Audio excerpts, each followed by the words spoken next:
Inintriga ng mga netizens ang pagkawala ni Pokwang sa GMA Dance Reality Competition na ang host ay si Alden Richards. Mahalaga kasi ang role ng komedyana sa show dahil isa siya sa judges ng kompetisyon. Sa pagbabalik ng show sa second season ay wala na si Pokwang at pinalitan na siya ni Raver Cruz, samantalang ang co-judges nito sa season, isa na sina Marian Rivera at Coach Jay ng SB19 ay retained sa ikalawang season. Dahil dito iniintriga ang pagkaligwak ni Poki sa programa. May mga bulong-bulungan pa na balik kapamilya ito, bagamat ang sinasabing rason ay magko-concentrate raw muna ito sa kanyang negosyo. Meron ding chismis na kusa ng hindi isinama si Pokwang sa programa. Matatandaan na himingi ng increase sa talent fee, ang komedyante ng hindi mapagbigyan ay umalis na ito sa programang TikTok Clock ng GMA7. Maring isa ito sa dahilan kaya hindi na nabibigyan pa ng proyekto si Pokwang sa Kapuso Network.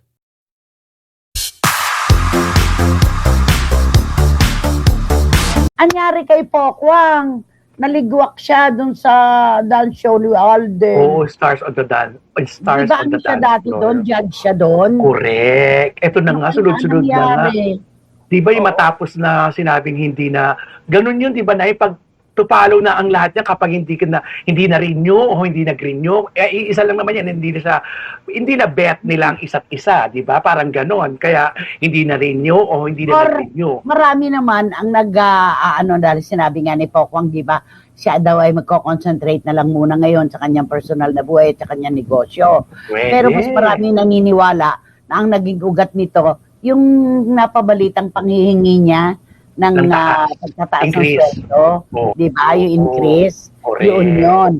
Tingnan nga natin kung ganun nga ang teka, si Eddie Litada, mamaya ako nababasahin yan, Eddie, sabi ni Miss Nags ng Belgium, kilala si Pokwang sa kanyang husay sa komedya at pagsayaw. Sayang dahil sa naging demand niya noon, lahat ng proyekto niya ngayon ay naaapektuhan na. The future is the result of the actions you take today. Alam mo, totoo yun.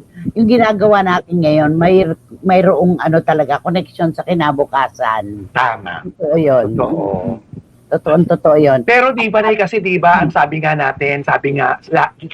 sinabi na rin natin, napag-usapan natin na kung hindi ka masaya sa binibigay nilang talent fee, na alam mo sa sarili mo na hindi katumbas ng pagod mo, pwede ka magpaalam. Kasi kung talagang hindi ka naman, di ba? Yun naman yun kung hindi ka masaya.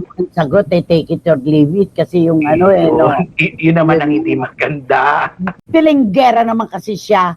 Bankable ba siya? Sabi ni Ching Bautista Silverio, anak, mainit yata ulo mo ngayon. Happy Monday, Ching!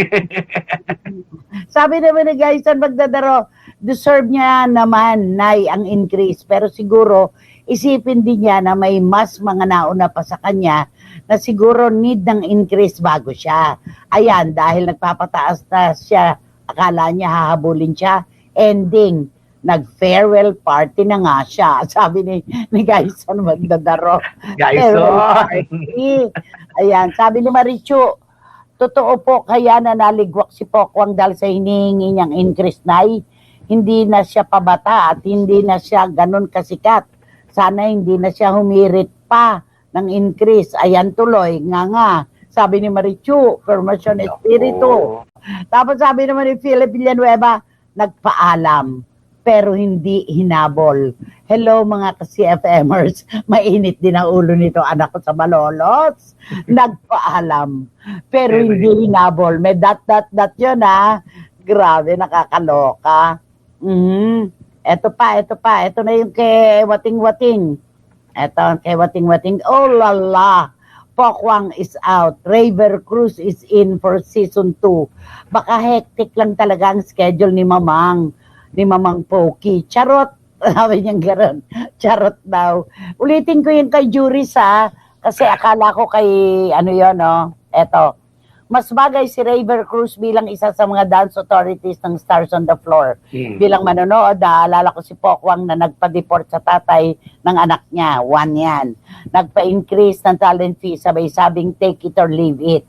At yung road rage incident ng kapatid niya.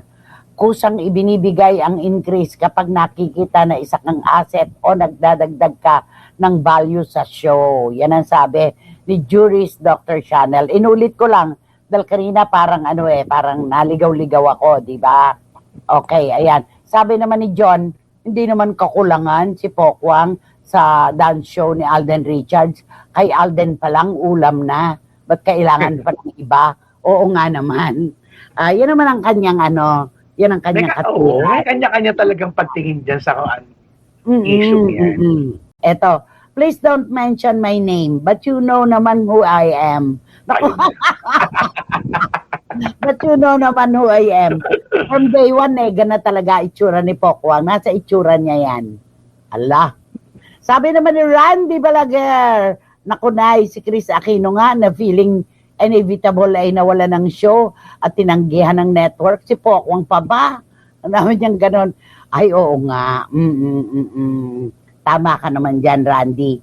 Eka nga walang hindi talaga, nobody's indispensable. Correct. At saka mahirap talaga yung umaalis na hindi, nakaka-pressure yun. Di mo alam kung pag-alis ko ba dito, anong mangyayari sa akin. Ano ang kinabukasan ko? Yun, may pupuntahan ba ako? May kukuha ba sa akin? May project ba ako? Iba kasi merong ang mother ni di ba? Mother Studio. Meron kang Mother Network. Oo, Mother Network, di ba? Eto na, si Eddie Letada, dahil siguro sa naging demand niya nung mga nakaraan, kaya siya na-out. Tsaka marami ring imbierna sa babaitang to. Sa totoo lang, may mga talaga production na naaangasan sa kanya base sa mga nababasa ko lang naman. Sabi ni Eddie Letada.